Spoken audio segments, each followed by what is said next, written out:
আহত বিজেপি কর্মীকে দেখতে হাসপাতালে হাজির পুরসুরার বিধায়ক বিমান ঘোষ।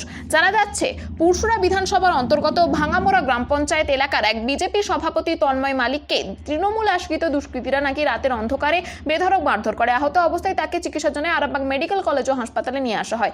বর্তমানে আহত বিজেপি কর্মী তিনি আরামবাগ মেডিকেল কলেজ ও হাসপাতালে চিকিৎসাধীন। আর সেই আহত কর্মীকে দেখতে আরামবাগ মেডিকেল কলেজ ও হাসপাতালে হাজির হন পুরসুরার বিধায়ক বিমান ঘোষ। তিনি শারীরিক অবস্থার কথা জানার পাশাপাশি থানায় পুরো বিষয়টি জানাবেন বলে জানিয়েছেন। যদিও এই বিষয়ে তৃণমূল কংগ্রেস অভিযোগ অস্বীকার করেছে। তারা জানিয়েছেন এই বিষয়ের সঙ্গে তৃণমূল কংগ্রেসের কোনো যোগ নেই। এই বিষয়ে আরও কি জানাচ্ছেন পুরসুরার বিধায়ক বিমান ঘোষ, ওনার থেকে শুনবো বিস্তারিত। 24 আওয়ার্স আরামবাগের রিপোর্ট। আমার যে সব আমি দুটো সভাপতি 6 নম্বর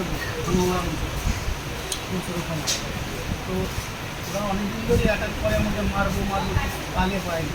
সেদিনকে শনিবার দিনকে পেয়ে গেছে।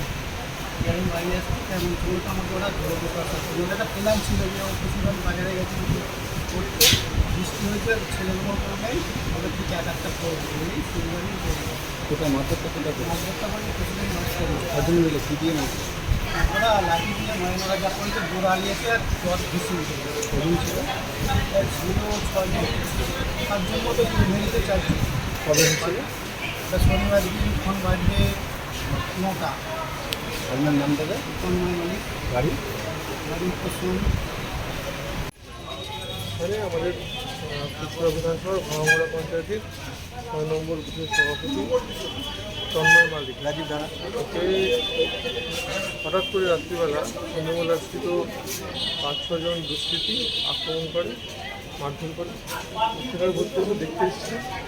থানায় অভিযোগ হবে, যারা এই কাণ্ডে জড়িত আছে তাদেরকে অ্যারেস্ট করার জন্য পুলিশের সঙ্গে কথা বলে। না হলে আন্দোলনের কথা অ্যারেস্ট করার জন্য বলেছি, না হলে পরবর্তী ব্যবস্থা হবে। ধন্যবাদ।